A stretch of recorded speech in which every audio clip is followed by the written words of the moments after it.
Alright guys, Crusty Old Crow, completing the next step. This is part 4 of my Battle Pro videos, the videos that I'm just teaching what the battle procedure are, hoping to inspire some toy photographers on just different opportunities to photograph Joe in different situations and just bang bang cover you're dead. Um, maybe dioramas, maybe photography, and anything else that you want to use this information for with your Joe shelf to help you understand your sections or little ways to set it up. Maybe you like doing backgrounds. I don't know, right? But it's also a very good thought process for the disorganized mind, like mine was with severe ADHD. Once I learned this process, I found it easier to get organized, and I do apply this to a lot of my projects, such as my hashtag Maggie the Power of the Forest video. So I'm not going to waste a lot of time today. I'm going to tell you at the last one we left off, he was at that step of battle procedure where he had done his detailed map, right? He'd gotten his initial warning order, did a quick map, did a quick quick time appreciation. Where I go? Where I gotta be? Can I be there in time? Okay, good, go. You know, he went in, he got early, he took the trace off the map. Sat in the proper order. He was all ready, got his orders. And, after orders were done, time now, he wrote down the time and did his mission analysis and his time estimate. Now he's doing his detailed map and he's looking for things along that map between him and his objective, such as cover, where I can achieve cover if I don't want to be seen, or positions of obstacles. So where are some, if this is a degree of search that I have to search everything here, how many intersections are there? Because I gotta search like this. I gotta check all that stuff out if it's a high degree of search, right? What about open fields if I'm being covert? How am I gonna get across those? For every obstacle, you're really just looking for your action plan on how you're gonna deal with it, bypass it, do whatever. Positions of fire and positions of observation are things that you're looking for, and that's a two-way street, man. If you're looking for yours, you're also probably seeing where the enemy are likely to put theirs on top of the known enemy positions that you got in your orders, right? So the enemy situation, you're working that out, defining, and you're trying to anticipate where the enemy might actually become a problem for you, especially on a reconnaissance patrol where, that need for information is compromised by the moment the enemy spots and knows that you're there. You might as well leave. Like there's nothing to be gained here because they'll change everything they're doing and react to you. And then distance, do you time on task, how long you're going to get there, the need for speed over the need security over the need for covertness, like all of that gets weighed in when he's doing the map.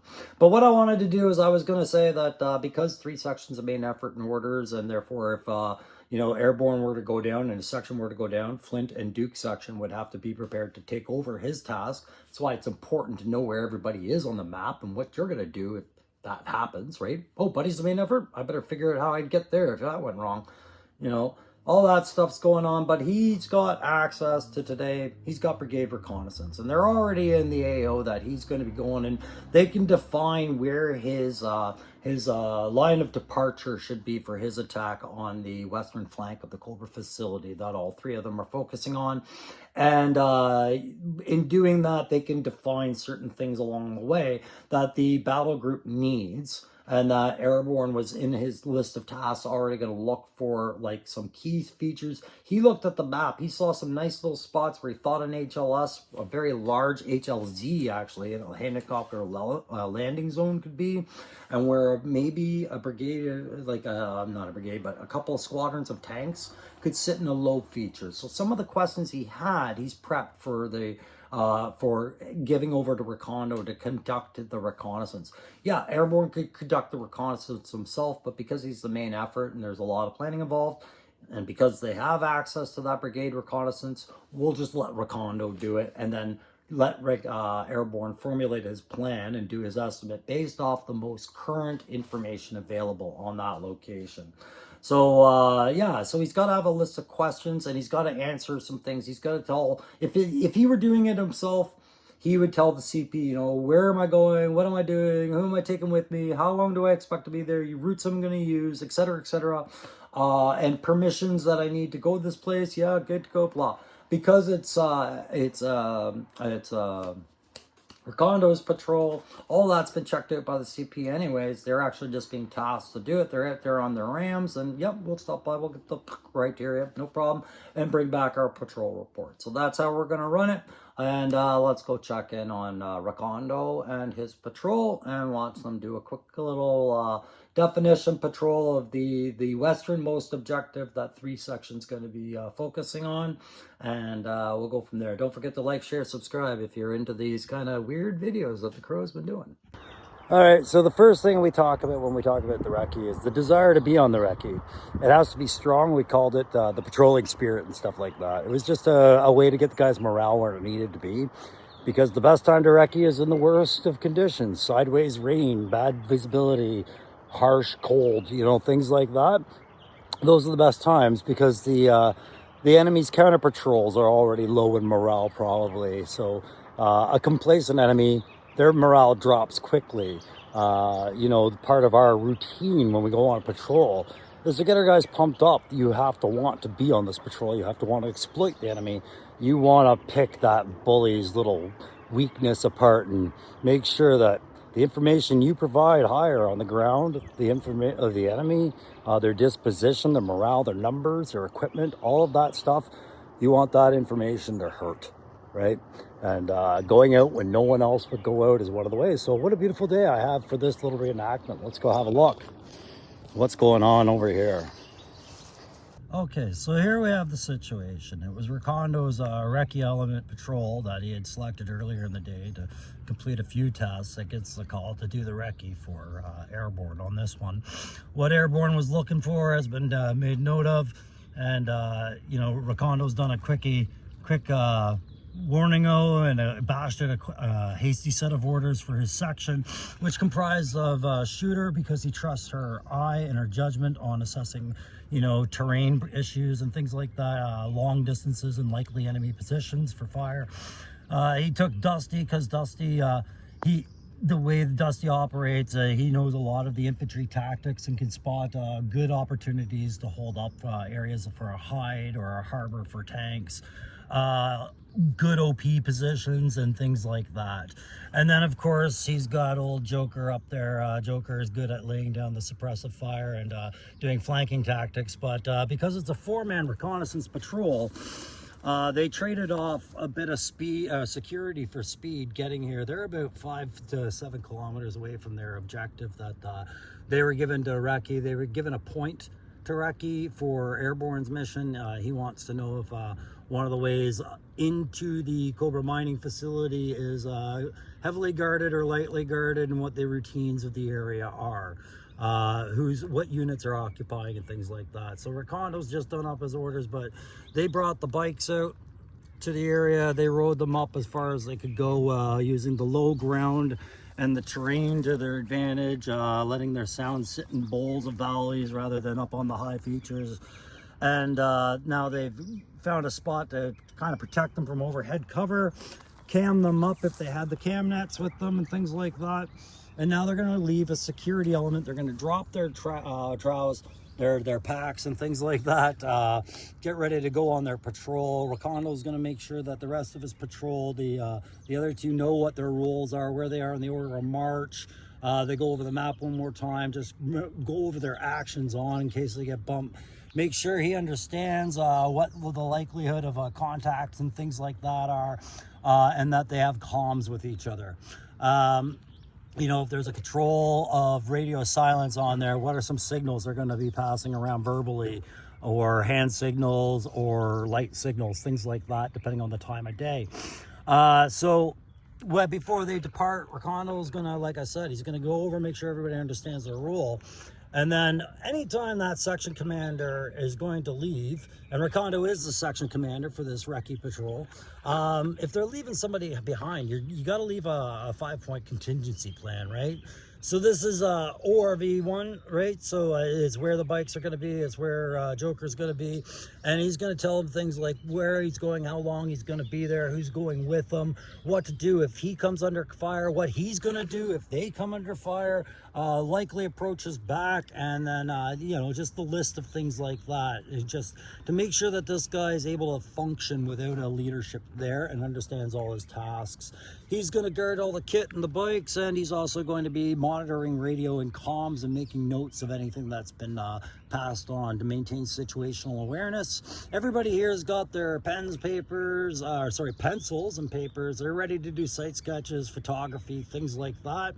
So once they're shook out, they'll get into the order of march and they'll conduct their patrol, which will take them, like I said, 5 kilometers through this undulating high forest terrain, and we'll say somewhere in the Colorado wilders.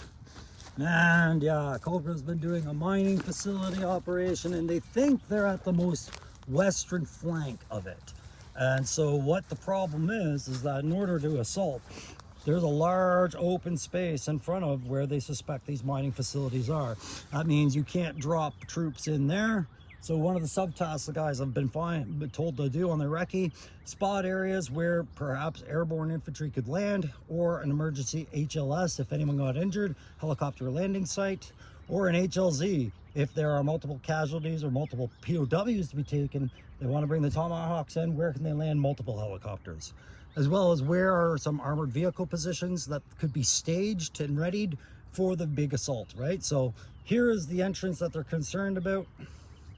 And you can see that there is a presence here. Somewhere in all of this lays a presence of the enemy. So again, it's the most western flank. It's about 5 to 6, maybe 7 kilometers away. And we'll see how they approach it and go over some of the recce techniques they're using, considerations. So here we are stepping off, and Recondo's got a lot of tasks right off the hop. He's got to supervise that deployment. This is a separate mission. We're just doing a recce. This is only part of the battle procedure for airborne, but this is the actual mission for the recce element gone. Airborne could have done some level of a recce on his own, but because they had a brigade asset ready, they tossed that brigade asset because it's going to be a brigade strike against Cobra. So Recondo is now in his supervised deployment and execution phase. So he's watching how they step off, making sure that he likes the spacing. Right now, he doesn't like the spacing. He's saying, Dusty, you're way too close. At least Dusty's looking to his assigned area, which is to the right of the patrol, while you know, he's going to be looking throughout. And Shooter is not only on point, but she's also got the front and left of the patrol. Sorry, the front of the patrol. He's got the left of the patrol. He's got the right, right? He's maintaining that everybody's got their spots that they have to be looking. But the spacing's terrible right now. Even though they can close it up a bit going through this dense terrain, once they get into more open ground, they're going to want to space out.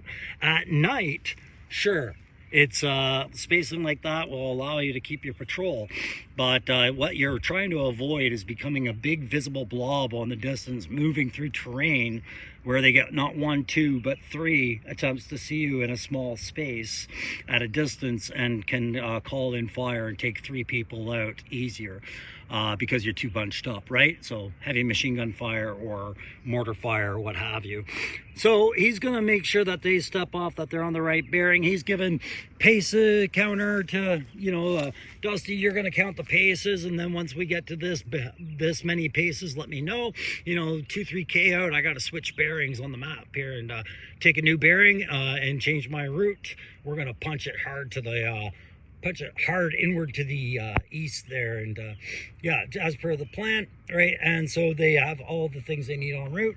And of course, back there, 60th, as they've been patrolling about 1 kilometer or 2 out, they've got to appoint what's called an ORV again, which is called an organized rendezvous.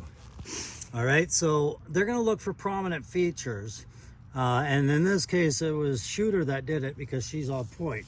Prominent features where if they were to get bumped by the enemy, they could rally. All right, so Shooter pointed out this here lone tree on the side of the hill, and she did the old signal towards that tree and looked back to make sure that Recondo, her patrol leader, saw it, right? And acknowledges that he saw it. She's not done yet. She's going to go back, take point. But after about a certain number of paces, she's going to turn around and have a look at that feature again to make sure that she can run to it and recognize it while under fire or pursuit of the enemy. Like, things look different from all angles, so you got to look back, right? So that's important. She does that, and then she can carry on. Recondo has to make sure that Dusty saw his signal being passed on, that this is the ORV. Dusty, because they are now spaced out as they come down the terrain here, Dusty signals, yeah, good to go. I recognize it's the ORV, and they all know to look back at that as they pass it so they understand what it looks like. Notice the spacing is now getting maintained. they're coming into more open terrain. Now, one thing that would have had to have been covered in orders during the schema maneuver and during groupings of tasks, as well as during their actions on rehearsals, was the fact that they identified a structure just in the low ground to the west of the mining facility.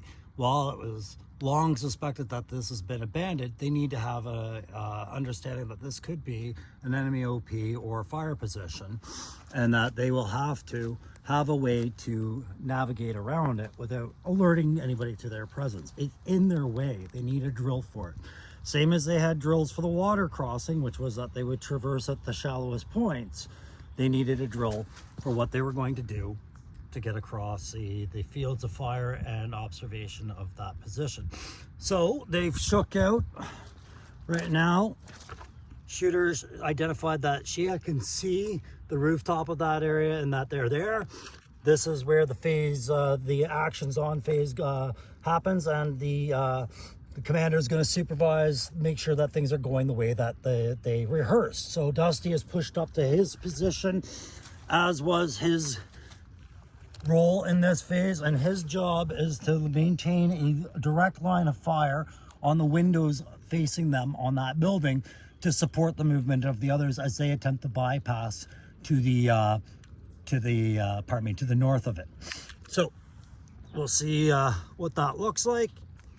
For this, they're using bounding movement. Recondo bounded past Dusty there. Well, Dusty's supported. Dusty's going to remain stationary as fire base for the time being until they get the signal. And while Recondo takes up his fire position, he's supporting Jody, who is going to beetle past a full tactical bound and do the same. But Dusty can never just do things Recondo's way, and Recondo did bring him because he's a subject expert at fields of fire and putting down infantry-based fire base, and he knows ground, and Recondo trusts him. So he bumped him from his original position, but he did so in a parallel position where he had better cover and better arcs of fire. So that's acceptable. Jody Shooter has maintained her position, watching over the feature, and Recondo has pushed past her to the other side so he could have better eyes. And the assessment is that this is, in fact, a completely abandoned structure, and the indications are that nobody, including Cobra, has even been here. It's completely overlooked, and it didn't show up as a useful structure on the map, just a depression with a basement. But clearly it was an old building. Now, what they did also note over here was the ground features. If the Joes wanted to use this area to, say, land helicopters or perhaps some armored vehicles to take advantage of the low ground to the further east of the further west of the enemy border, they could get in here, but it would be swampy as hell and it would be very difficult terrain. So they wouldn't recommend this, and the bypass would be a high feature, which would get them seen. So they wouldn't recommend that either. However, they have a small staging area right here where the ground elevates past the water table and forms another secondary saddle on a higher elevation just in front of this house. So the recommendation would be to have airborne, either occupy that house with 3 section and hand it over to an infantry section to secure while the vehicle stage here, or perhaps form a HLS here. These are the recommendations. Perhaps they want to stage some armored tanks to go up here. They have 2 approaches towards the objective from here. But that's just a recommendation. They'll write it down. They've got to push past. They've dealt with the obstacle. They've got to get to the objective. And so here we have our mine entrance, guarded by a lone Crimson Bat who's on sentry mode, simply there to make sure that nothing passes the arc without being registered and identified or destroyed if it isn't, wildlife or other Cobras. So we've identified that we are at the objective. So as we came up, along the way, they pointed out a couple of more ORVs just in case. They maintain their space, their noise discipline, their light discipline. And they came up on their approach as discussed in orders, which sees Jody holding a new fire base and point of observation on the objective from here. Okay, and while she maintains this observation and does a little sight sketch of that side of it, using her pen and paper that she brought, she might also be maintaining comms and things like that, but she's also maintaining max vigilance on any other motion in the area, because Dusty and Rakondo are going to cloverleaf this now. And what a cloverleaf is to go around the area intentionally wide and then come back in from a new point and take a look at it from a different angle. So from here, Rakondo broke off to the south, and Dusty broke off to the north. So Rakondo is this way, but we'll go visit Dusty first. If it weren't for Dusty conducting his cloverleaf properly, a certain detail of this mission would have been missed. It would seem that there's more than one party interested in Cobra's mining operation, as Dusty sees it. And he can see that somebody else is loading up a trailer over there. Who is that? He's going to maintain eyes. He's going to write down. He's going to get an idea of the dress state. Is he with Cobra? Is he not? This guy's clearly acting suspiciously. Oh my God. Is that Bob? Bob Pliskin. Bob Pliskin is in the AO. Snake Pliskin is in the AO, and he's stealing supplies, loading up a trailer. He must have another unit coming to come and pick up that trailer. But he's clearly cautious about this bat, as Dusty sees it. So that's pretty good that his cloverleaf saw that. What's Jody seeing right now? She's seeing that bat still. She doesn't quite see Bob because he's outside of her line of sight. So she wouldn't have noticed that. That's why the cloverleaf's important. That's an important detail. All right, what she's noticing, like I said before, is that this whole area has high covers of observation facing down in that bowl, and this is probably the best fire position she's going to be able to get. If not, she could have picked a better one once everything was moving, but she has to maintain eyes on that bat. Rakondo cloverleafed by going from Jody's position through the woods all the way and came out down this hill along the tree line and popped out over here. Whoa, where are they? There he is. And had he not done that to start his cloverleaf, you know, he's got eyes on that bat, but nobody might not have noticed the HIS 788 patrol that's been in the AO skirting the line and how they're punching off to the east, right, inward towards the rest of the mining entrances that they were suspecting. So this is in fact the most western boundary patrol, but they came out somewhere over here, Rakondo noticed, somewhere along this ridge. So there might be multiple entrances, and combine that with what Dusty just assessed, there's more than a few entrances into this area. That's just the most noticeable one. But the intel so far is that, yeah, this is the most western boundary. There is an approach from the furthest west. There are low features to go from. But as he continues his cloverleaf, you know, he would see that this side of the feature is a great approach for another flanking force to control the high and the low as they crest here. If the entrances are just over there, they can come in from that. If they could interrupt the line, depending on how spaced out are. But now they've answered all the questions that Airborne had for his recce, you know, as a part of the tasks they were given. So now they can beetle back tactically, go back to the ORV, get back to Joker, relay that their task complete, and begin their move back, right? Still maintaining max security, because the last thing they want now that they've succeeded their mission is to compromise the fact that they have this information, and they would do that by letting anyone ever see them or know that they were there. So you're not actively shooting at the enemy at this point. Otherwise, who cares? 4 guys is no big deal. Take them out, right? But what it says about who's been in this area and what they learned isn't worth it. All right, so now they'll go back to the CP. You know, maybe they'll pass what they found on the as far as what they found out about the enemy via radio orders or relay information. Maybe they'll just send a bunch of information grids, enemy locations, things like that. But they'll bring their notes and everything like that. Now, if they get bumped on their way back, one of the things Recondo had to task was who's going to be the runner, who's going to grab the sketches, any camera that they brought, any of that pertinent secret stuff that they just learned, and who is going to hightail it back to the bikes and get the F out of there with that information while it's still viable. Well, these guys do Aussie peelbacks, burning mag after mag, trying to break contact with the enemy and get away themselves, right? All right, guys, so they'll go back to, like I said, the ORV where they left Joker and the bikes. They'll shake out, they'll do a little interview, guys, like they'll meet halfway, the three of them, and ask each other what they all saw. They'll share that information with each other in case they get bumped on the way. Then whoever survives has all the information, but the runner's the one that keeps all the notes. But when they get back, they're going to fill Joker in on it as well. Hop on the bikes, go back and have a nice cold beer at the canteen and celebrate being the most awesome asset the brigade ever had. Brigade Recce's where it's at, boys. All right.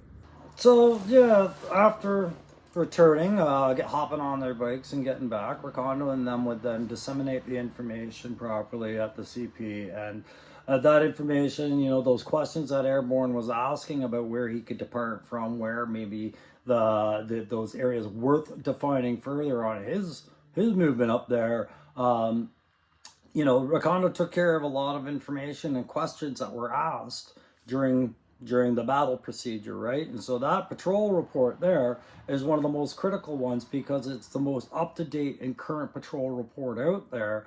And Airborne doesn't have time to do the recce himself, so he has Recondo's patrol report, and it was in sync with the mission as it was. He goes through that, and Recondo is available now within the area of the CP, that if he has questions, he could call him or Dusty or Shooter in. He might not want to talk to Joker. Joker sat on those packs the whole time, but Joker was monitoring the traffic. Joker saw the information. Joker was a part of that conversation before they left the objective on their bikes, right?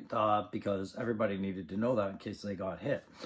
So now that he's got the most current information, he can actually develop and begin to firm out his plan, the plan he wants to sell the commander. But he has to have a backup plan and a backup plan. The idea that a plan can survive first contact is ludicrous. First contact meaning the first time something goes wrong, your plan could fall apart like a piece of glass. The more contingency plans, actions on you're aware of, the more into your map, the more you are into those patrol reports, the more you embrace that recce spirit kind of thing, the better plan comes. And when you go to sell that plan to your commander at the back brief, he's not going to pick holes in a solid plan. He's going to ask you just how solid it is. One of the things you're always looking for is where can concurrent fire support come from other units that are in that AO without interrupting their separate missions. So if one section's here and two sections here and three sections over here, three sections should be looking at where they can support two sections movement to their objective and where two section can support theirs. One and two section, because three sections the main effort, in their plans they have to know what are we going to do if three section gets compromised and we have to go take over their objective. Right? All that is coming out in that recce, in that map, understanding your orders, and in those insights. And we're after this, right before we do all that, before the back brief, we're going to do an estimate to make sure that we've covered everything, and that's going to be where we come up with our decisive details that make that plan beautiful. So how does this all fall in with hobbies? All right, guys, so Aaron wants to build a Cobra mothership. He needs to know where he can get the best kind of plastic that he can manipulate to the strange body designs. He needs to understand how to approach that. Maybe he needs to do a recce on how to mold a complex curvature surface. How did the professionals do it? Should he do a pour mold? Should this be a 3D print? Should this be a resin? Should he just scratch build? Should he do it out of wood? What are the approaches out there? Maybe he needs to understand what the cost of the materials are going to be for the interior that he designed, because only part of them were 3D prints and the others are pieces that he's going to have to hand forge out of brass and lights, and so he needs a cost estimate. You've got a lot of questions before you start a conversion project. Conversely, for a photographer, a recce would be like, okay, where are some of the best locations I can shoot this? Is this going to be better in my own studio with the lighting I have? Should I take this outdoors during a certain time of day to capture a certain type of mood? Should I bring extra lighting? Would it be sufficient? Do I have a plan for wind? Do I have all the props that I need, or do I have to pick some on the way? And does any of this, the figures that I'm using, need to have a separate bag of pieces? Do I need all the pieces to come with me, or should I leave some because I don't want to lose them? Again, these are the things that come out when you start wrecking and picturing the areas you're going to and coming up with the idea of what it is. This whole process is just meant to guide you through making sure that your brain registers. This is a step you didn't want to skip this part. You want to think about this stuff. And that's all it is. All right, guys. So that was it for the prep your recce and conduct your reconnaissance part. And then when we get back, we're going to complete our estimate and start formulating our plan. And then back brief the commander. Off we go. And then AAR and our battle procedure is pretty much done by that point. All right. Like, we do have to supervise the deployment and all that other stuff. But what I'm saying is this is... right now, this is probably the most critical part, because now you have, after the recce is done, all the information you're going to get about your plan, right? And for you conversion guys, it means there's nothing more to look at. These are the facts. You can wait for sales, but this is what you're doing, right?